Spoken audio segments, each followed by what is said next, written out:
trustees for this evening, Jim May, and our zoning inspector, Jeff Shipman is here. Would everybody please stand for the pledge of allegiance?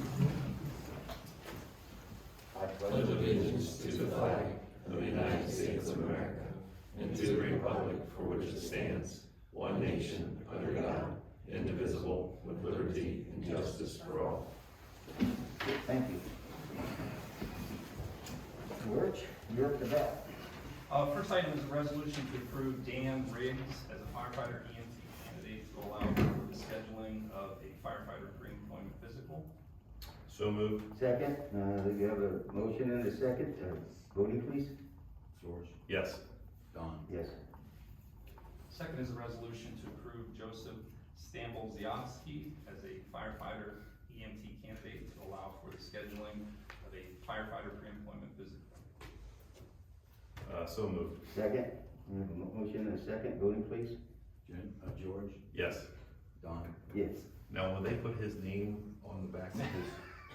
Hey, I practiced all day to say that. So. 'Cause that's a long name. That's a long name. So he says it's Joe Stambo, so we'll probably, Okay. there's a lot of forms that probably There's should fill out. there's a lot of us. So No, they're both great candidates. They've been through the fire training schedule. They're both going to go through paramedic school in the fall. So, of course, Dan Riggs, he's the son of former police chief Ross Riggs. Both of them have law enforcement careers and just didn't like it. They wanted to come over to the better side, which is fire and EMS. So that's where we're doing. I think he went to school with my son, Mr. Briggs. Okay. Yeah. Third is a resolution, approved resolution to accept the employment status change of Frank Alessandro from full-time to part-time firefighter paramedic effective January 15, 2022, and to pay his accrued balances. So moved. Second, motion and a second. Voting please. George? Yes. Don? Yes. So he's still staying on part-time. He took a role with this change now at Mercy with doctors, or the Cleveland Clinic. So he'll be a liaison. He'll actually be coming back and doing the liaison and stuff with it, but they got another baby on the way, and it's just really tough for him to do 24-hour shifts. So, so we're happy for him. Good. And last is a resolution to accept the 2021 annual fire report. We had a total of 1,327 emergency runs for the year. That was up over last year's total by about 176 runs. And of course, we had the COVID slow down there a little bit, but we were still up pretty busy. That's a lot. Yeah, when you talk almost 1,400 runs, that's a lot. Move to approve. Second, I have a motion and a second. Voting please. George? Yes. Don? Yes. Moving on to Jamie. Jeff, would you be so kind? This for the road department, passed resolution, one, approve the January 13th, 2022 road report. So moved. Second, motion and a second. Voting please. George? Yes. Don? Yes. Mr. Boswell. Okay, thank you very much. We'll start with resolution number 1, and I'll just explain about this for a minute. This issue got brought back up during the audit. These are amounts that past fiscal officers have not paid to elected officials. So we're going to get that figured out here with this resolution. So let's talk about year 2017. Michael Lynch is owed $1,027.96. Trustee Lisa Schaefer is owed $1,027.96. Myself at that time, Trustee Todd Bosley, is owed $1,134.04. And Fiscal Officer Brian Candle is owed $1,541.49. We'll now move to 2018. Trustee George Kiko is owed $11,334.04. Trustee Jennifer Leone is owed $1,134.04. Trustee Todd Bosley is owed $1,134.04. And Fiscal Officer Brian Candle is owed $1,559 and I believe it's 96 cents. Somebody put an extra 2 on the end of that. And mine's 1,134. You said 11,000. That's okay. I'm sorry. As written. Yeah, Motion to approve is written. The second as written. We have a motion and a second. Voting please. George? Yes. Don? Yes.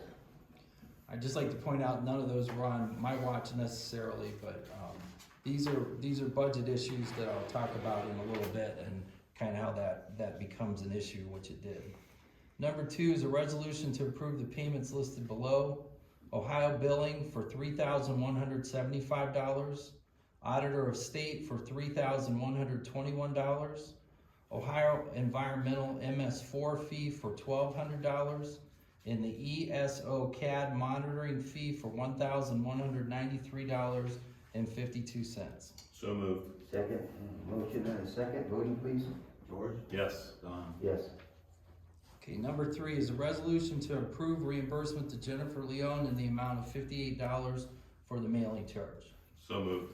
Second, I have a motion and a second, voting please. George? Yes. Don? Yes.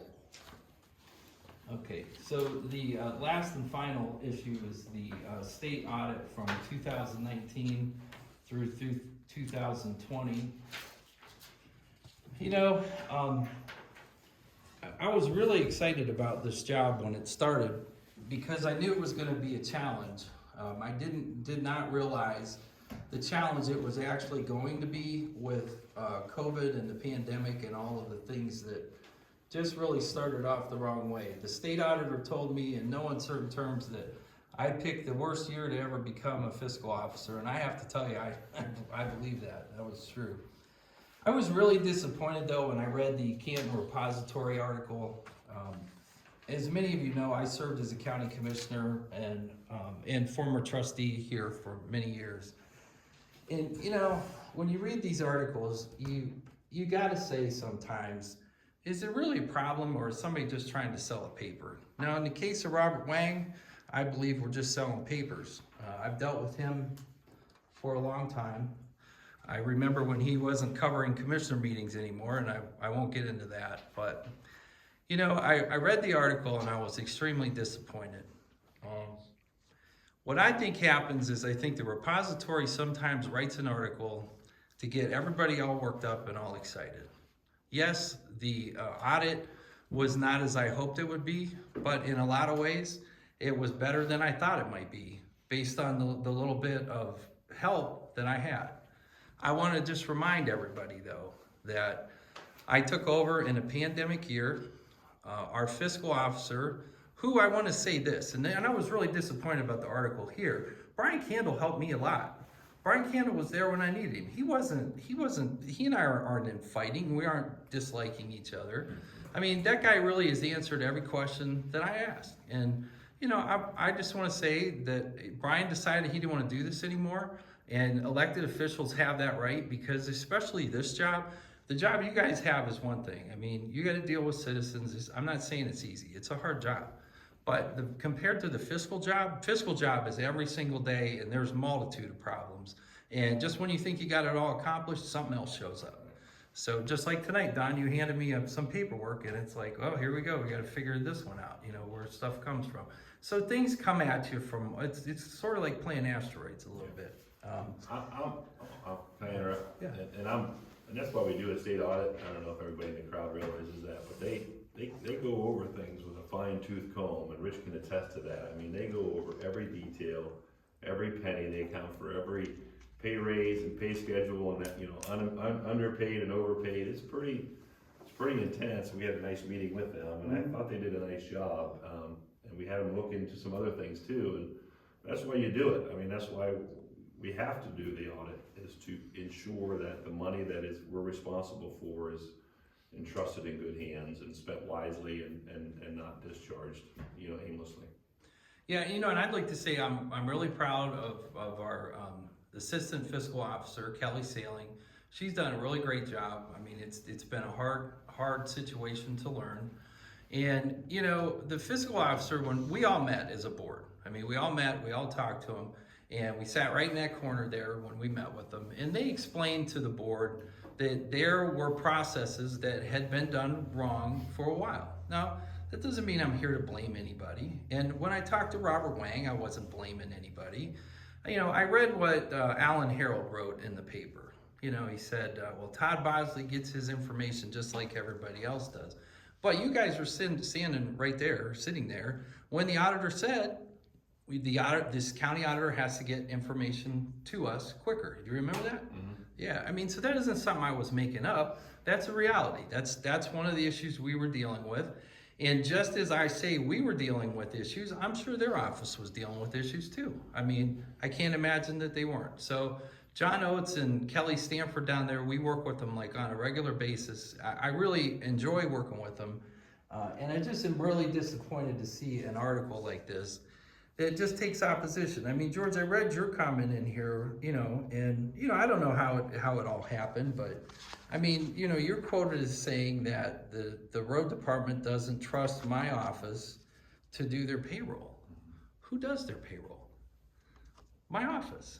Do you know what I mean? Right. It's like the article doesn't even make any sense. I mean, it's like you either don't know what you're talking about or you're making my case for the third-party payroll system. And I don't know. I just want to say to you guys that, people that have been doing this for a long time told me, take the audit and use it as a learning tool. It's not a judgment. If you understand how things work, all the money goes into one bank account, and then for ease of understanding, we have like 7 checkbook registers. So when $100 comes in, we may have to put $30 in the road department and $50 in the fire department. So the things that they find in the audit are shifting around and constantly moving with that. So anyways, that's all I want to say about that. We're working hard. I really love the job. My daughter, who recently became a CPA, we discussed, a lot of different things about the job that's similar to her job. And it's fun. I enjoy serving the people, and I'll do it as long as they let me do it. We are changing some things around, though. I mean, there were some things that Brian Candle's office wasn't doing right, but that wasn't necessarily their fault. Some of it was, but some of it was things that were missed in past audits that they had just continued to do. And the auditor owned up to that. He said, we should have caught this before. So that's kind of how it goes. I read the closing of the article, and Sandy, I know you're here, and I don't know if you talked to him or not, but I'm not upset with you. You didn't train me, and that's just the way it went. And the things that I've learned are different than maybe the way you were doing them, but that doesn't, I hate it when the repository comes in and does something like this, because I watched it in the commissioner's office, I've watched it in this township before, where they try to make it sound like everybody's fighting and everything's a big mess. There were problems with our audit. Yes, there is. There's problems with the way we do our payroll system, and we have a disagreement about that. I don't think it's right that 4 people on our road department have a different pay system than the rest, the firemen and the other people that work here. I think everybody should be accountable. They should have to put their fingerprint on the button, and we know you're there and we know when you left. And that's the way it works in business. That's the way good business people run their business, and I think that's what we ought to do. But that aside, that particular issue, created a payroll issue where 4 guys from the road department, 3 guys, were overpaid, and we need to get that resolved. Now, we all signed off on it, and the payroll clerk made a mistake, but, those are things I think that we can get worked out. But that aside, I'm just really disappointed with the article, and I hope that we can all move on from it and realize that we all work on the same team, we all have to work together. We're being as responsive at our office as we can to the things that we can do. I'm hopeful we can get the credit card scenario worked out, and I just wanted to say I don't want to have bad feelings with the auditor, the auditor's office. We've all been through a lot. So the next audit, I can tell you though ahead of time, there will be a couple things, because these processes I was talking about, those still went on into 2021 until the audit happened. So there'll be a few corrections that we'll have to do, but overall, things are going real good, and I'm happy with our accomplishments. And by the way, one last thing, if anybody would like a copy of the audit, you can email fiscal officer at Nimishillen Township, and we'll be happy to email a copy to you. Thanks, Rod. You're welcome. Okay. Moving on to zoning. Resolution 1, I'd like to have the board approve the January 13th, 2022 zoning report. So moved. Second, we have a motion and a second. Voting, please. George? Yes. Don? Yes. Resolution 2, accept the December 2021 auditor's report. So moved. Second, we have a motion and a second. Voting, please. George? Yes. Don? Yes. And then we have somebody that's coming on to the BZA board, we'd like to have a resolution for you guys to appoint, Jan to the BZA board as an alternate starting February 2022.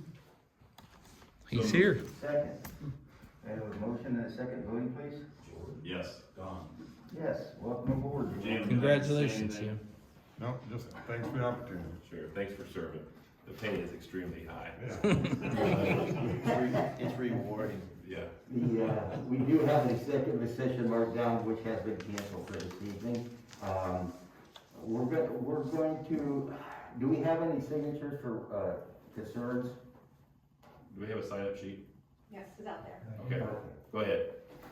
Go ahead, state your name and, I'm Sandy Smith, and I'm here to talk also about the audit, and I agree with some of the things that Todd did say.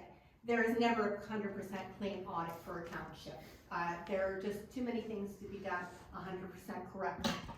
The other thing is, there are things that change that don't necessarily get changed and get handed down from generation to generation that an audit brings out to our attention that you need to do differently. For those of you who don't know, I used to be the assistant to Brian Candle.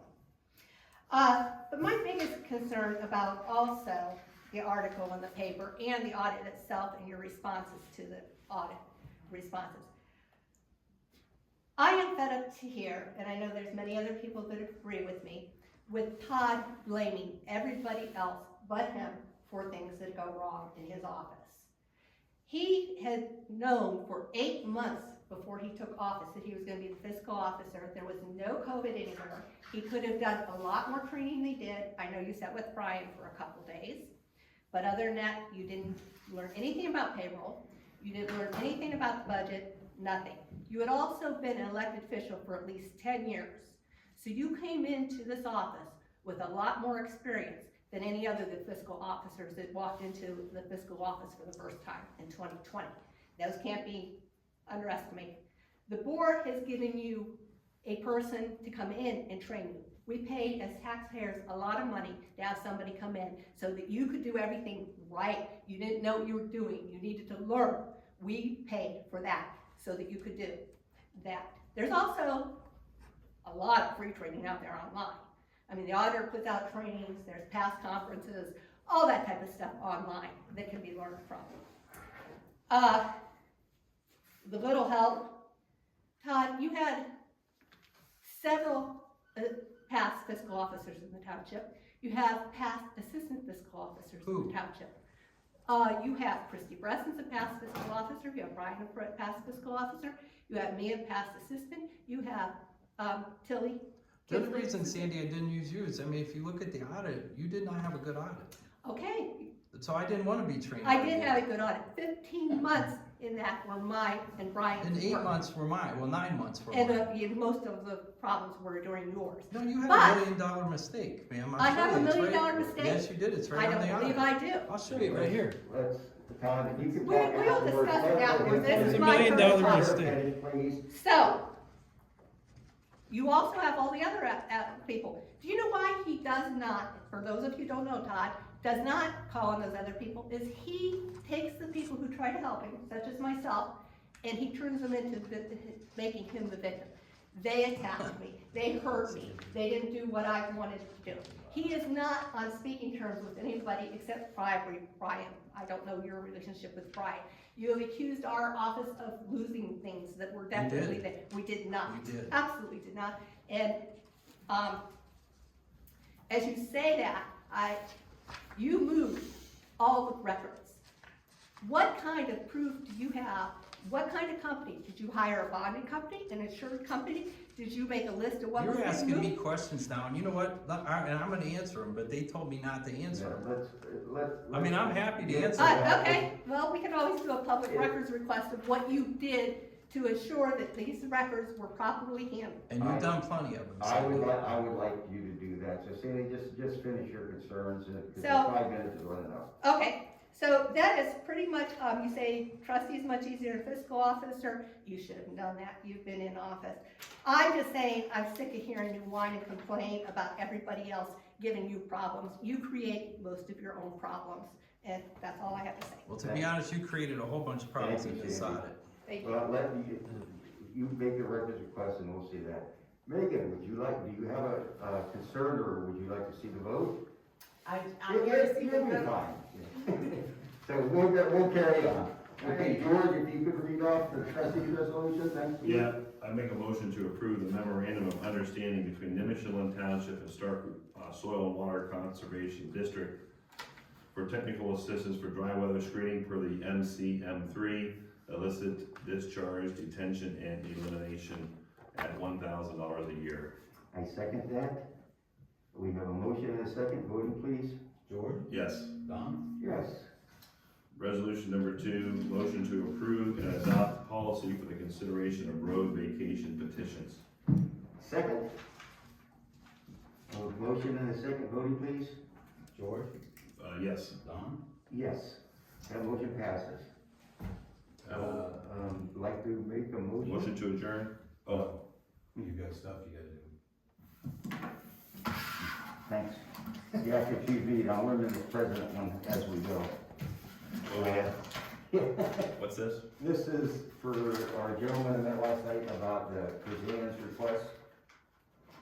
We have to set a date, Jeff, and I right to approve this. We've got that window of 20 days, George, that we've gotta say, okay, that this is good by us. Okay. So I was gonna make it for our next Meeting. regular meeting, which would be the 27th. Yeah. January 27th. What is the meeting for? And the paper's in there to sign off that I made a delivery to you guys. It's just at our next meeting. And this one It's is for a zoning change, I think, right? Zone change? Okay. for zoning amendment, number 3, 2021, Christopher Kazan, K&K Enterprises. This is for the property, which would be Essex's old ball field, which is at the end of Gebhardt, to make it from an R1 single-family residential to an R2 two-family residential. And also there was another one from Christopher Kazan, KK Enterprises, NI4, this one, and these have been paid for, and he's been through, this would have been for the old Kagi building. They were looking for, the backside of that, I believe, was an R1 single-family resident, and they wanted it to be a B3 business resident, which is, the front of that property, I believe, is a B3. Yes. So they're looking to just take that property back a little bit more, is what these two amount to. So we'll do that on the 27th. The next meeting. Yes. Yeah, I have to sign off sheet that I gave to you, and I'll go and sign it. Okay. That'll go in the BCC that we did make a delivery to you guys. Okay. We need to make a motion on that or all? No? Just need to see this being brought on next meeting. Perfect. Motion to adjourn? Second, voting please. Yes. Yes, thank you. Thanks, everybody.